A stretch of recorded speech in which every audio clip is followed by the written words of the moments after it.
Today I want to talk about something that's difficult to create, that's difficult to bring together and hold together.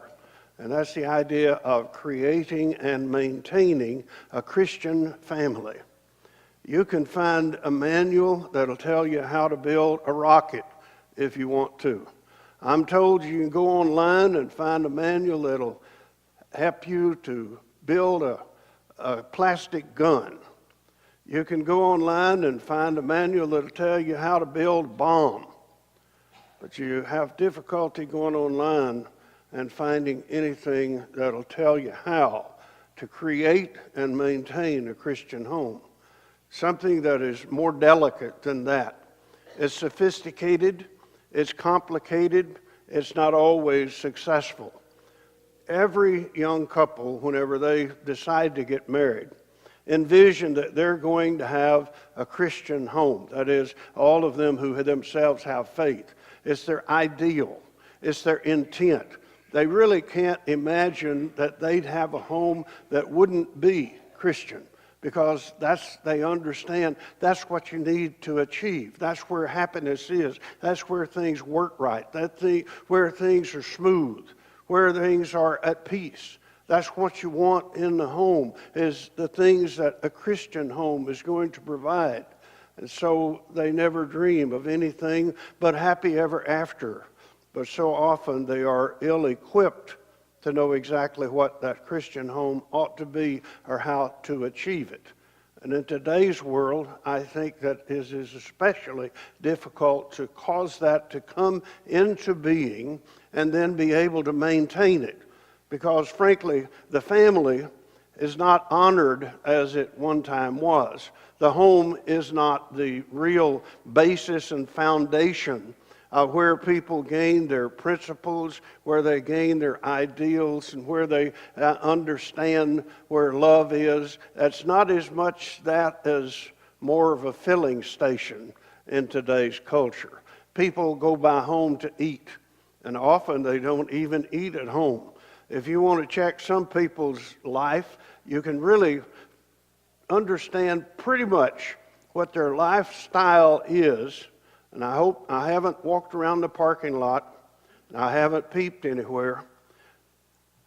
But you can often understand somebody's lifestyle by looking behind the driver's seat in their car.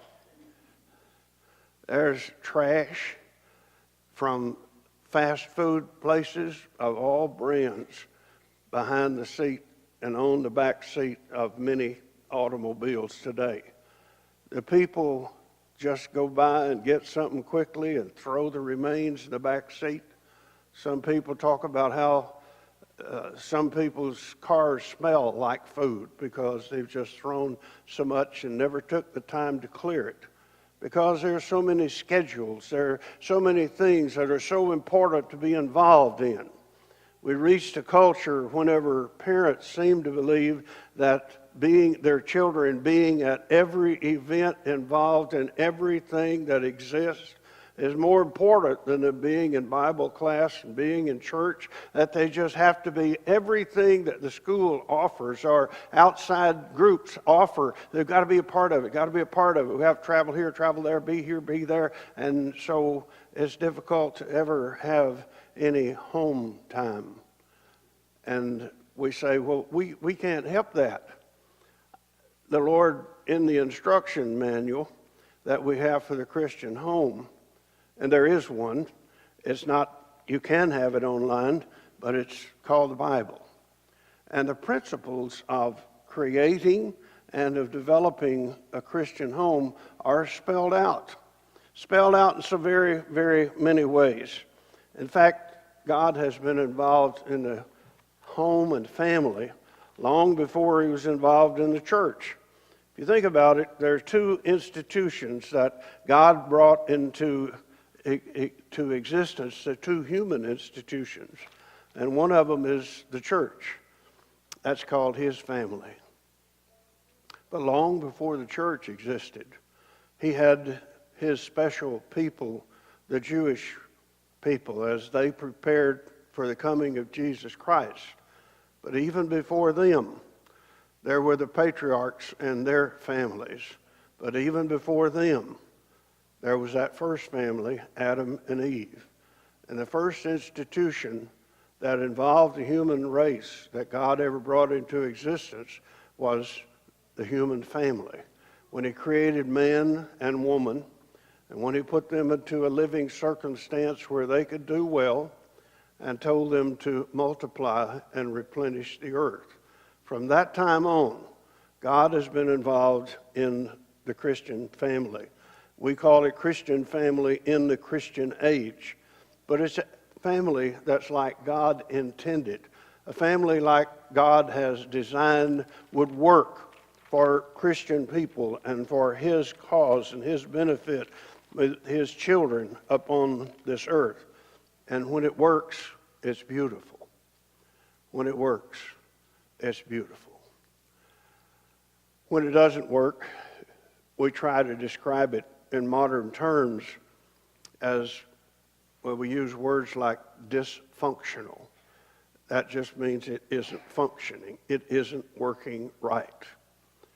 Some families just move from crisis to crisis, and there's never peace, and there's not that communication that is essential for understanding and for development of children, and for them to look forward to that kind of life together with someone in a household of their own someday. And we frankly don't address it perhaps as much as we ought to from the pulpit and in our classes. Maybe we don't have enough workshops and training. Maybe we don't have enough pre-marriage counseling and enough counseling available when there are difficulties that arise within our families. And maybe our families don't feel as comfortable as they need to feel in communicating that we're in trouble here and could you help us? It's worth it. It's eternal. It's important. And so, how do you create that? In the traditional family, there are three different kinds of interhuman relationships. There's interaction between and in certain specific spheres in three ways. There was a time when I would just have said in the family, but now I must, because of the demographics and the nature of households in this country, I must say in the traditional family. The traditional family is the one, like in God's plan, there's a father, there's a mother, and there are children. But there are becoming fewer and fewer of the traditional families in our country. And there are more and more households that are single-parent families. There are sometimes things far, far beyond the control of that single parent that have caused that to be the case. We should never say something that would cause that person, that parent, who's working and struggling and doing the very best that he can or she can to rear children in the right way and to maintain a Christian atmosphere for them. There is nothing that we should ever say that would cause them to believe that we value them any less, that we count them any less parents or any less Christians because they happen to be single parents trying to rear children for the Lord. Oh no, we need to support them all the more. Whether it's a man or it's a woman who's trying to fulfill the role of both. And no one can do it, absolutely. But the truth is that those of us who have two-parent households also cannot fulfill it perfectly either. So we take nothing from those. I've heard circumstances where preachers have made those struggling mothers who are doing the very best they could to supply all that was needed to feel badly because they couldn't be men I don't want to ever be guilty of that.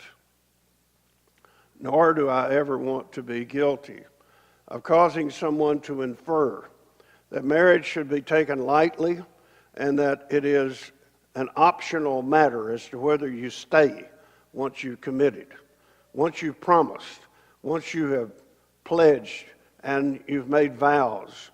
To a person, you essentially make vows to children that may already be in the family under certain circumstances, and always to parents who are going to be parents of children that will come.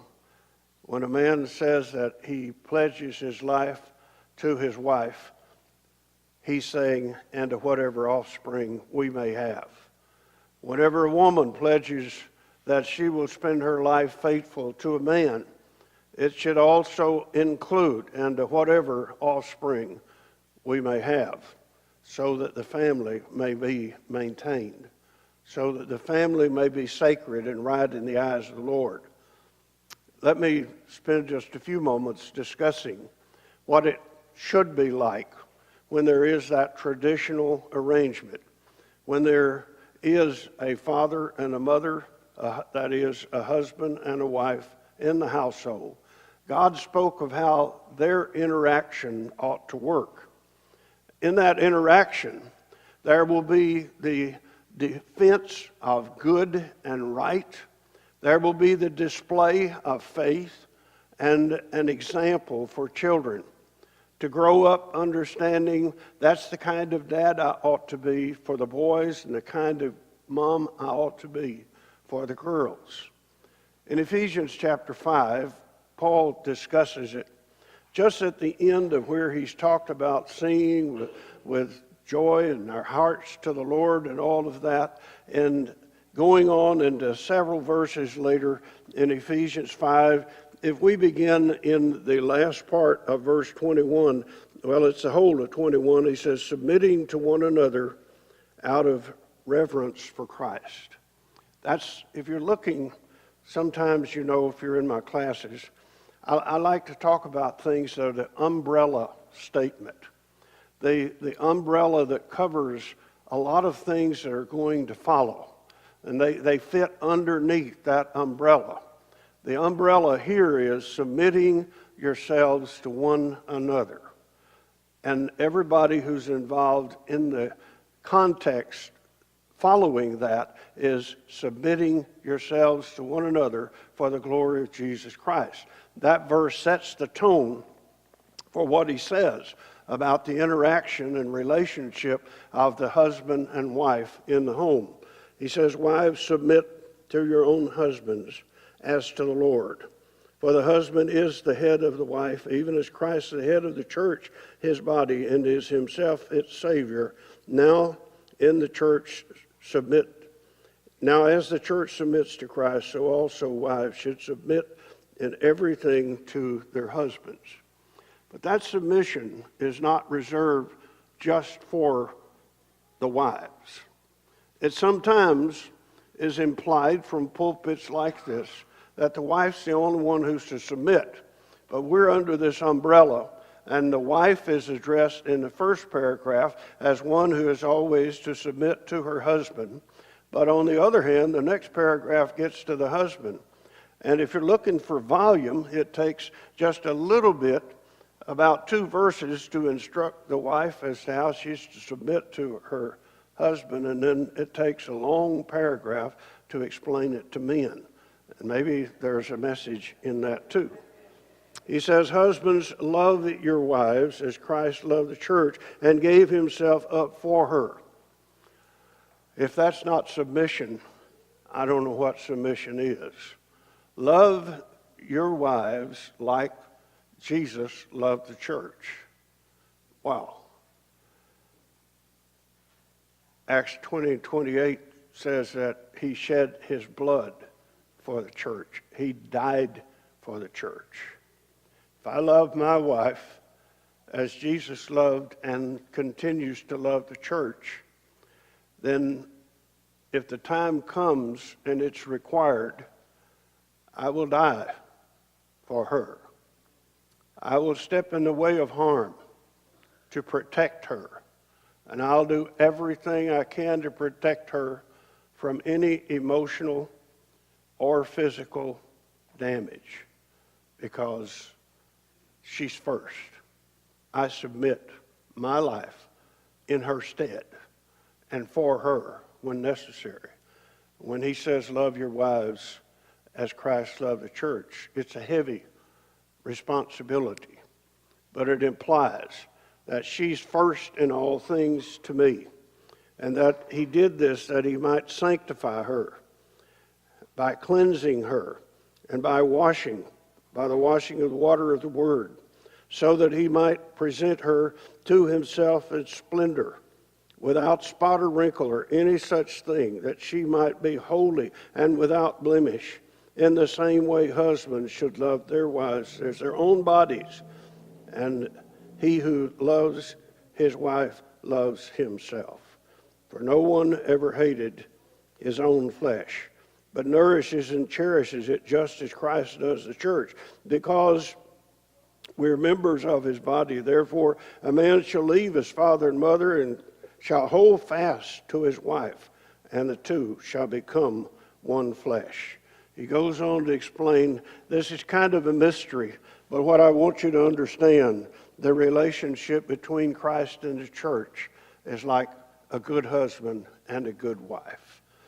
That's sacred verbiage from God. And it's talking about people getting along, who are the head and the co-leader of the family, to display those principles and those ideas. In a situation where everybody submits to everybody else, there is equality and coexistence that's beautiful. And you see it in many households. You see it in many couples. You see it sweetly displayed by many older couples who've been together, faithfully submitting to each other for 60, 65, 70. I read just this week of someone who may reach 84 years of marriage together.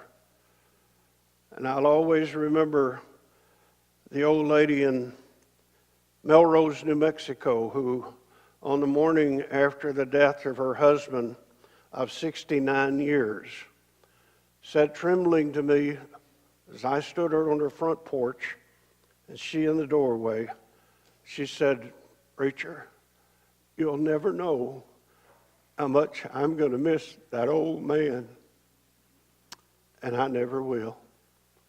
For I'll never be privileged to live 69 years with one wife." But she had that and loved him and would miss him so. Children who reared in that kind of home are blessed extremely. They are richly blessed.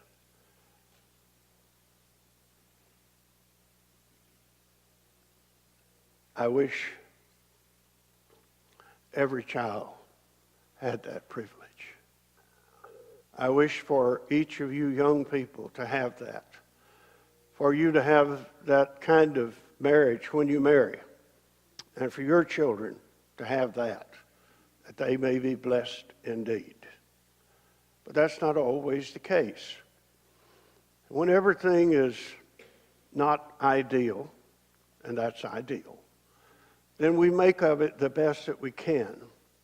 And we have to flex some and move some, and we have to fulfill roles that would not be ours except for that circumstance.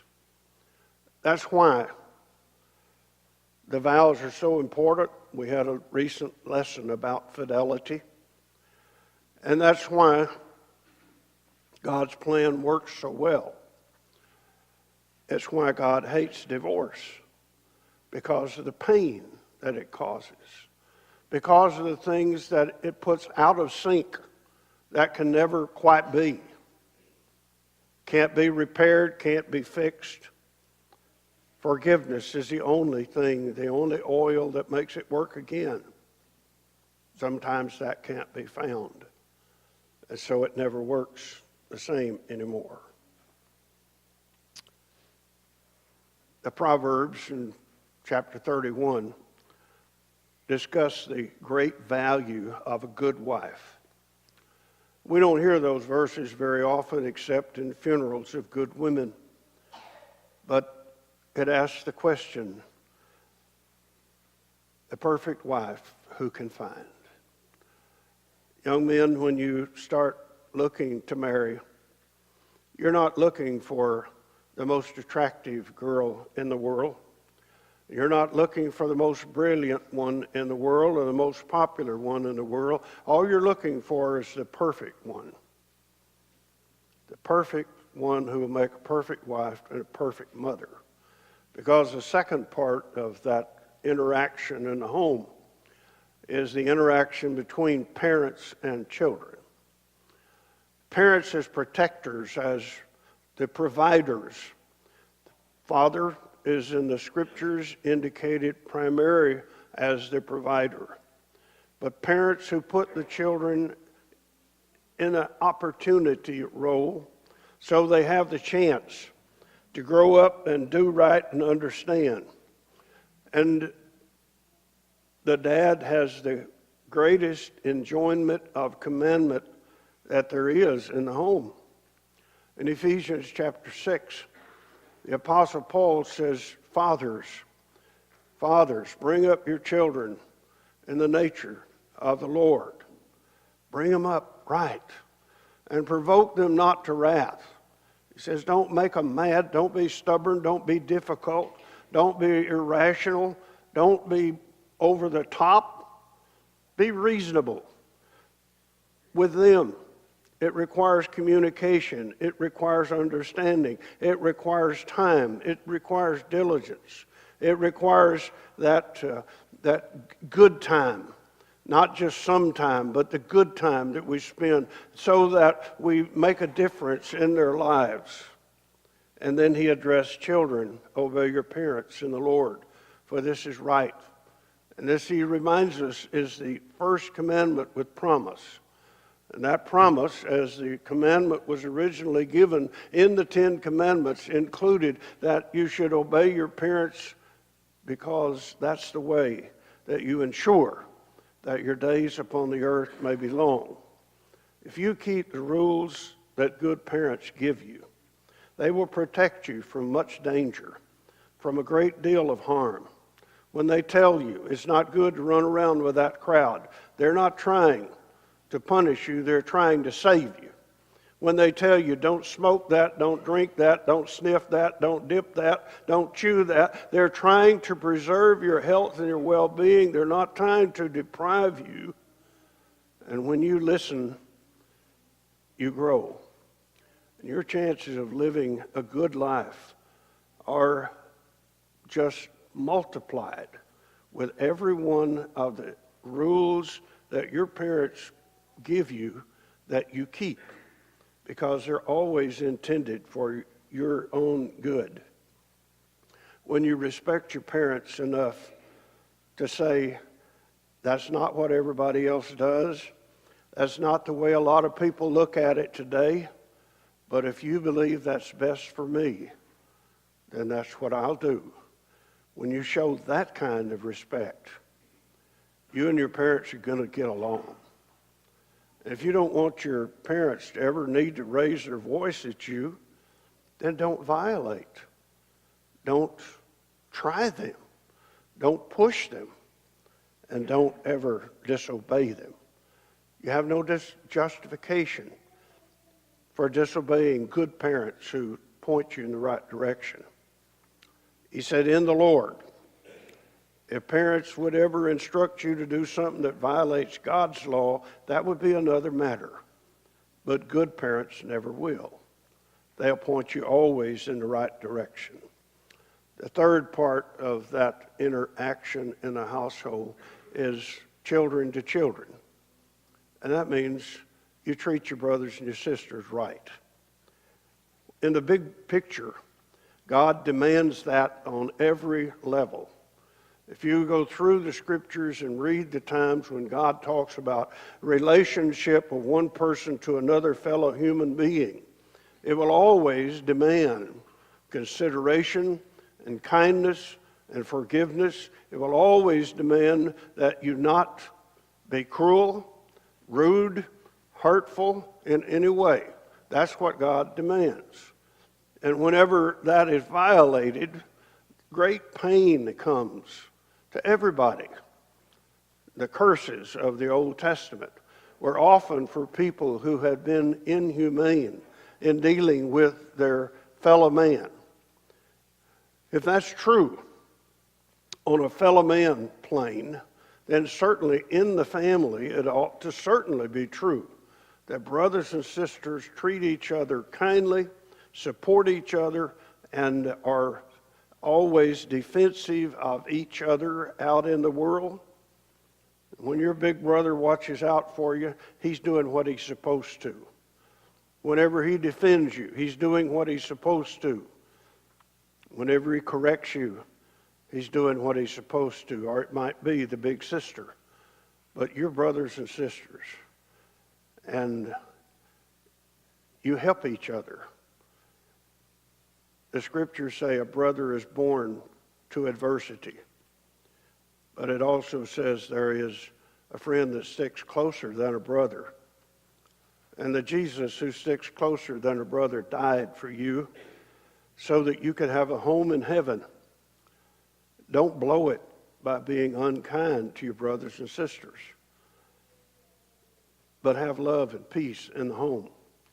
Mom and Dad can't create peace for your home when you're miserable to them or to each other. And so it's not just the parents who have responsibility, but God enjoined responsibility to the children to be the right kind of people also. If you only got 3 elements of interaction in a family, parents to parents and parents to children and children to children, and these are parents to parents, parents to children. There's children to parent also, and children to children. And if in all those levels we've got peace, we've got a happy household.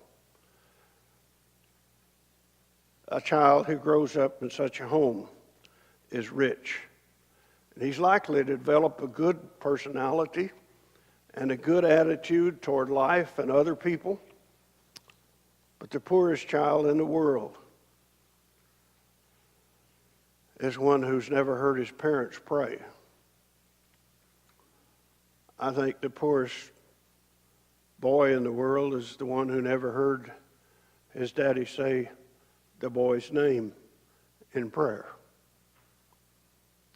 Because you deserve that. Suggestions, I've got much more.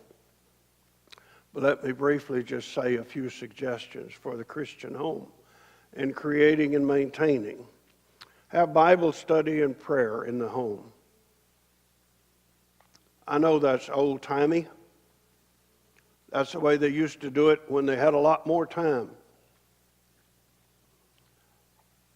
Do you think there's ever been a time when people had more than 168 hours per week? I don't. They didn't have more time. They chose to use their time differently. It seems like to us now they had more, but they chose to be involved in less things and do the things in which they were involved in a better way. Bible study and prayer in the home. Regular attendance at all, I emphasize all, the services of the church. We're not just getting together here so we can be in a warm place. We're trying to do things that make a difference for eternity in the lives of all the members of the congregation. When you choose to be absent, you choose to absent your children from their Bible classes in order that they can take part in things that aren't spiritual, you need to get a balance on your value system. All is best. I'm not saying you're going to hell because you weren't here Wednesday night. I'm saying your child has a greater chance to go to hell because he wasn't here Wednesday night and didn't learn how important what the church offers is going to be in his life for his whole life.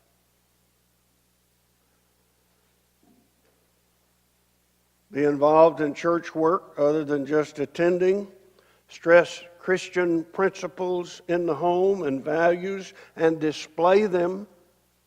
Display them. Have open communication and conversations with children in the home.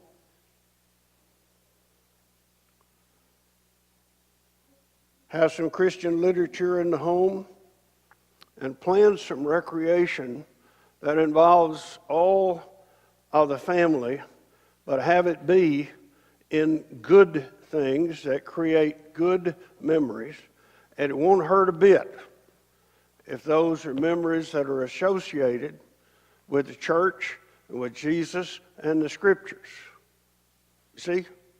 Because there's lots of places you can go and things you can learn in today's world. There are Bible museums and the Ark, and there's all kinds of things that your family can go to and enjoy and grow, and it's Bible-centered, and it creates memories that are never forgotten. Chapters and chapters have been written, and sermons have been preached. And they'll need still to be written and to be preached. That's all the time we have today for this one. I want to wish God's blessings on every one of our homes, whether they are, quote, traditional homes or untraditional homes. Whether mom is there struggling by herself or dad is, or if you're a single person, you still are a home. God's blessings on you. And children, just wish they all could be saved. Saved from any harm in this life, any abuse, any threats, any kidnappings, any being sold into human slavery and sex. I wish they all could be saved from that. And I don't know any wall, any fence that can be built that's better than the one you can build by putting them inside this and keeping them close to God. If you're subject to the invitation of Jesus in any way today, we're going to sing our song of encouragement. Maybe you need to be baptized today for the remission of sins. Maybe you need to come home. Maybe you haven't been a good parent. Or maybe you've been a good one, you'd like to be better, and you'd like the prayers of the church. Or you've got other struggles and things, whatever, I can't guess why you might need prayer, but we're here to pray with you if you feel the need. And we invite you to come while we stand and sing.